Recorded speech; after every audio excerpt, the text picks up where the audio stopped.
Welcome back to the Punishment Prairie.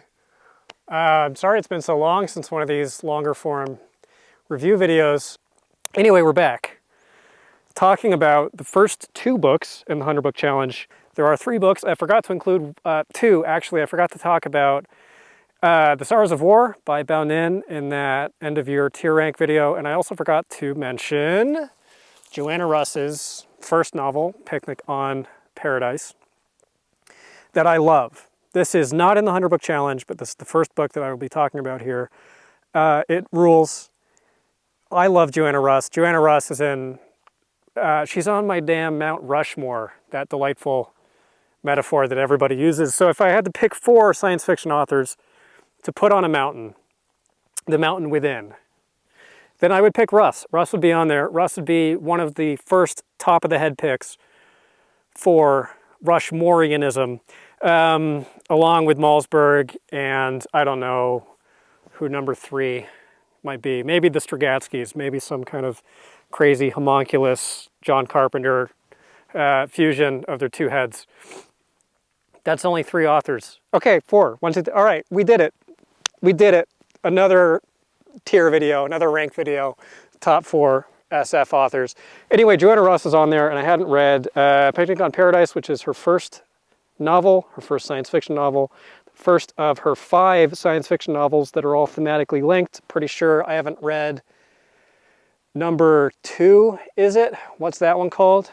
See the thumbnail here. Haven't read that one. I've read all the other ones.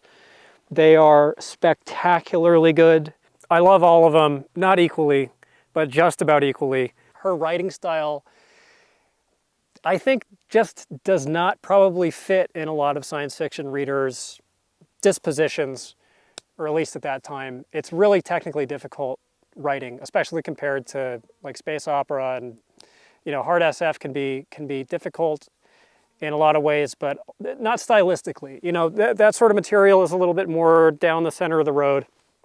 And Russ wrote in this intricate postmodernist buzzword that people love to dislike, but technically that is the descriptor for her writing style. It takes digging to get into the heart of those books, but I think you should dig. I think you should get that dirt under your nails. You should bloody your fingertips on the jagged rocks that she lays out in her soil. Cool metaphor. The metaphor man is logged on. This is all to say, Picnic on Paradise is the least difficult of her books. It bears the most resemblance to other like pulp literature. It's a play on pulp, sword and sorcery, sword and planet, planetary romance, whatever nomenclature you want to attach to it, told from an inverse feminist perspective of the protagonist being a Conan figure who happens to be a 5'3" woman from the ancient past who has been brought forward in time by the Trans-Temp Agency, plot elements that it shares with at least the 2 of them, her final SF novel. The agency assigns her to be chaperone to a small group of kind of overindulged, effete, future Ubermenschen who live in a world where they're completely idle and they just lay around sexing one another and doing drugs and living lives of leisure on a like a resort planet called Paradise. War comes to Paradise and they have to be evacuated out of wherever they are. I think they're in some kind of a resort, to an evacuation point, and they cannot fend for themselves. So Alex, who is imported from sword and sorcery stories that Russ wrote before this. I have not read them, but she lifted that character out of a superficially totally different context, out of the sword and sorcery stuff into this planetary romance setting, and her cultural values come into conflict with theirs, but it is a play on sword and sorcery in that way, where it's this like critique of a technologically over-pampered, ineffectual, unable to defend itself modernity, as seen from the perspective of a sort of like hyper-violent and, in other material like this, would have been a hyper-masculine perspective. I seem to recall there was a bit of controversy around this book because Alex, who again is 5'3" and female, physically overpowers and dominates men who are like 7 feet tall. That's, I guess you could call it a trope in fiction that is, I don't know, still controversial, or it's not novel anymore. 1968 it was. Alex is brutally violent. Great character, great protagonist, anti-hero protagonist. It is written in a slightly occluded, Russian way, but it's a little bit more accessible, I guess, than certainly something like Female Man. And you can read it just on like this superficial enjoyment level as sword and sorcery. I know that it's not technically sword and sorcery, but it's doing the thing that sword and sorcery does. It reads like adventure fantasy fiction. It's not Female Man. It's not a big Byzantine bit of puzzle fiction that's a thesis statement about, you know, big issues. It's a smaller, slightly quieter, although certainly not quiet, novel that I think is great. I really enjoyed it. I really, really enjoyed it. And it's fun without being frivolous, which is what I want now out of my fun reading. It's a bit of a stretch to call this fun reading, actually. I think I've maybe portrayed it as a bit poppier than it really is. But if you haven't read Russ and you're curious about her, I think this is a good little taster.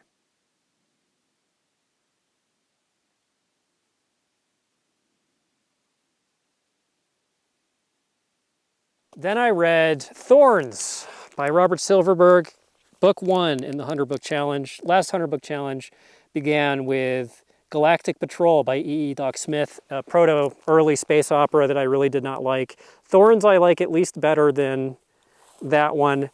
Do I like it? No, not particularly, which is a shame because this is historically a very important book and an important book for Silverberg because this is the watershed novel that marks his departure from his earlier pulp style after having published like 30 books or something in 1967 to his more inwardly turned new wave experimental style that came to be the thing that he's most remembered for and most celebrated for. People don't really read the older pulp stuff as far as I can tell, and I don't think I've heard anybody really glowing about it. But Silverberg, definitely an important figure in the history of science fiction and, you know, especially new wave. And he's one of those guys, kind of like PKD, who has one foot in the new wave and one foot out of it. And even though you can't not categorize him as new wave, I think that he imports into it some more traditional, more accessible, again, I'll use that word, literary forms that make him a little, sometimes a lot easier to read than someone like Russ. I don't think that he was as good of a writer as Russ, even at his best. Not to say that he's a bad writer. Thankfully, he's still around. He hasn't published anything in many years. Hopefully, there's more to come. But I don't like this book that much. I don't like it nearly as much, certainly as something like Downward to the Earth. I don't like it as much as Dying Inside. It's just sort of rough. I think he's getting his bearings in the new style. It's not all bad. You know, parts of it are pretty good. One thing that Silverberg does well in here that he tends to do really well is writing body horror, alien body horror. There's a bit in Downward to the Earth that's completely grotesque. It's like something straight out of a Cronenberg movie, and it kind of takes you by surprise, or took me by surprise. And there's a bit of that in here. It's about a guy who was one of 3 space travelers who came into contact with an alien species, and the aliens took them into some facility where they vivisected them, performed surgery to totally remap their physiology and leave them humanoid but not fully human. They optimized their bodies. 2 of them died as a consequence, and then this protagonist, whose name I don't recall, lived, returns to Earth, totally traumatized, and is a media darling. People are fascinated with him for a time. He's one of the most famous people in the galaxy. I think I remember that human life has seeded like 20 or 30 planets or something. And most of the media in this human empire is controlled by this one like Rupert Murdoch guy who's sort of Baron Harkonnen coded. He's a psychic vampire. I'm not spoiling anything because that's in the first couple pages. And it's sort of a bit reminiscent of Catherine Morton-Hoe, although, you know, I don't even need to say it. Compton, at least in that book, is way better than Silverberg in this book. But the vampire guy promises the protagonist that he'll pay for reconstructive surgery to return him to his original form, which he is willing to do anything for because his body is racked with constant pain. He's a pariah. He lives like the Invisible Man, swaddled in bandages in his private chambers, trying to avoid contact with anybody outside. And he yearns for his old life, so he agrees to be subject to bits of media spectacle and to let himself be filmed, although that plot element immediately just vanishes out of the story. You never see a camera, it's never made reference to again, at least not that I noticed. He reintegrates back into society, and then the vampire guy decides that it would be good for ratings if he had a love interest. So he recruits another subject of media spectacle, this girl, who had lots of her eggs harvested at age 16 and mothered 100 children that she has never met. So the vampire guy promises her, I think it was that he would return 2 or 3 of her kids to her care and she could be a mother. If she would ingratiate herself with the male protagonist without his knowledge. I don't want to spoil anything, but this character is 17 for most of the story. Thankfully, though, most of the dialogue is a chore to read because it's mostly just bickering. There's not a whole lot in the way of dramatic tension. It doesn't build towards much. The ending, I think, sucks. I think it's corny. It says something that's pretty trite. And the villain character is so far in the background that he might as well just not be in the book at all. I found everything after the opening bit of this guy trying to reintegrate into society and coping with the legacy of his memories to be bad in a couple of senses of the word bad. One thing that can be said about Silverberg is that his writing is naturalistic enough. I know that that's kind of a loaded term in literary criticism, but it's flowy. It's relatively easy to read and fast to read, and a lot of the time he manages to do that without sacrificing sophistication in his work. Downward to the Earth Again, I think, is a great example of that. You can kind of blast through it, and it's not like Russ where you have to slow way down. Silverberg is relatively easy to read. Another loaded term doesn't mean that it's inherently dumb or that there's something missing. It just means that he had a very even style. But overall, Thorns was a thumbs down for me.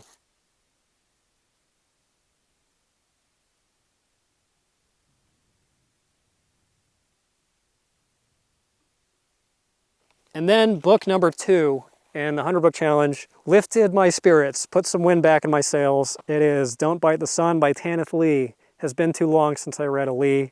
Last one was Red as Blood, a collection of her fantasy short stories, retellings of fairy tales and folk tales. Read that one when I was in Thailand. This is a novel from later in the New Wave period, 1976.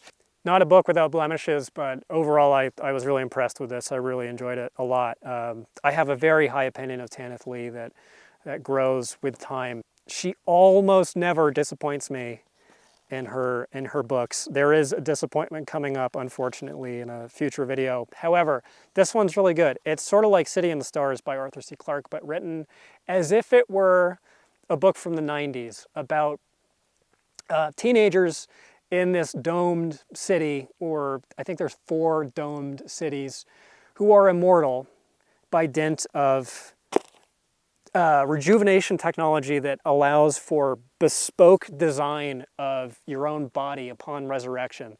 You can decide every element of your, to some, unstated limit of what you look like and how your body is formatted. So you can have blue skin, you can have wings, and most importantly, you can switch sexes. So all of the characters not just the teenager characters who are not actually teenagers, but every stratum of this society that's bifurcated into this like teenage caste that I'll describe more in a second, an adult caste, and then a ruling class of administrating cyborgs.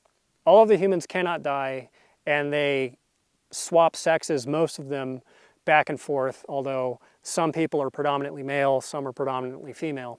Humans aren't born, they are bred in vats or something, and there's no like actual childhood stage in our development anymore. They just emerge as adults, and for the first 50 odd years of life, they live in this caste called the Jang, Jang, and they power the cities by way of emotional energy that they manufacture through their lifestyle, again, of being layabouts, having frivolous sex, although I guess not frivolous sex, because part of the social mandate is that they must be married before they sexually couple, so they have really short marriages of convenience, and all they do is party and take drugs and have these VR immersion like movie recreation experiences where they live out their greatest fantasies. For the first 50 years they live like this, and then they go into these pods where they give thanks to the cities, and somehow that is rendered into power to run the cities. So it's a society fueled by the sort of like miscreant recreation and controlled rebelliousness of this eternal youth class until they hit a certain age threshold, and then they apply to be matriculated up into adulthood, and the adults work these symbolic jobs where they don't really have any actual responsibilities, and then they have orgies. And the Jang speak to each other with a particular vernacular of slang terms that are outlined in a glossary in the front that are very annoying, and it becomes tedious to read them. All the slang terms are in italics, and it dates it in certain ways as definitely a book from the 70s. I think that this is always a mistake when writers do this, when they try to manufacture future slang. It always sucks. It sucked in Stand on Zanzibar. It kind of sucks here. It does detract from the pleasure of reading a bit, but I think that this is a fairly sophisticated bit of writing that reminds me a lot of The Machine Stops by E.M. Forster. It's sort of like a ravey retelling of The Machine Stops, making a similar point about how we're infantilized by technology and how we need connection with the natural world, and we need actual conflict in our lives for our lives to have any kind of real meaning. So not thematically breaking new ground, I wouldn't say, but Tanith Lee is just such a vivid writer and such an effortless writer. And this one is an interesting mix of a feeling of kind of like sparkle and glitz and superficiality, a sort of like shopping mall gleam, and a depiction of these deep spiritual, you could call it, or emotional yearnings, these moral conflicts within the protagonist, who's sort of a like rebellious character among rebellious characters, an uncontrolled rebellious character, where I really found it quite touching. The ending of the book, I think, is phenomenal. I can't say anything about it without spoiling it, but I think it's just absolutely beautiful. And it's also a little bit more ambiguous than The Machine Stops, which is purely just, you can almost call it a reactionary or a Luddite treatment of, the social role of technology, where this isn't just explicitly anti-utopian. It's I guess, closer to Le Guin. It's a little more ambiguous than that. I think that improves its quality. I think that elevates it. Not above Machine Stops. I think, like Machine Stops, it's in an uncanny valley where if it was a little bit longer, if it was a novel, like a proper book, it would probably be on the top 15 lists. But it's a novella, so it probably belongs more in a short story list. But anyway, my feelings about that story are positive, almost without qualification. But this belongs with that. It fits. And this also just is such a physically gorgeous book. This cover art is just so incredible. I love Tanith Lee, Dawes. I've been collecting every Tanith Lee book that I find. So I have probably like 20, 30 Tanith Lee books sitting around. So there will be more of her in the 100 book challenge. I've been reading an absolute ton. I think I'm up to book like 13 in the 100 book challenge. It's going quicker, more quickly than the 100 book challenge Mark 1. So off to a good start. Maybe not Thorns, but overall it's been good. And this strategy that I've adopted is paying off. I'm just trying to cherry pick the books that I think are the best. Those incidentally happen to be also books that are around 200 pages or less, so this is going more quickly. I'm still doing a bit of random picking, but not as much as the first time. So far, so good. So there will be more of these reviews coming. Appreciate you hanging out and watching, and I will see you again soon.